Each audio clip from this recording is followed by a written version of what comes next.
কাছে থেকেও কত দূরে। একটা গেট, দুই দেশ, আর মাঝখানে হাজারো না বলা গল্প।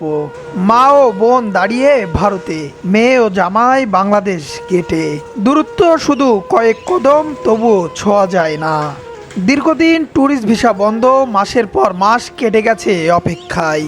একটা আলিঙ্গন, একটা ছোঁয়া, আর সেই স্বপ্নই রয়ে গেছে দূরে। অবশেষে সীমান্তের অনুষ্ঠানের দিন, দুই দেশের সীমান্ত বাহিনীর অনুমতি নিয়ে বেনাপোল সীমান্তে দেখা হলো মা মেয়ের। মাঝখানে শুধু একটি গেট, দুই পাশে দাঁড়িয়ে মা ও মেয়ে। কথা হচ্ছে, চোখে পানি, তবুও জড়িয়ে ধরা যাচ্ছে না। হাত বাড়ালেও ছুঁতে পারছে না, হাসির আড়ালে লোকানো কান্না। এই দৃশ্যটি সত্যি বেদনাদায়ক। এই দূরত্ব কিলোমিটারের নয়, এই দূরত্ব অনুভূতির, ভালোবাসার আর নিয়মের।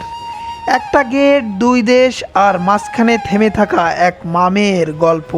অনেকদিন পর আজ সীমান্তে মামের দেখা হলো। চোখে জল ছিল, তবুও সেই মুহূর্তটা ছিল খুবই আবেগের। সীমান্তের এই দৃশ্য আপনি কোথা থেকে দেখছেন কমেন্ট করতে ভুলবেন না।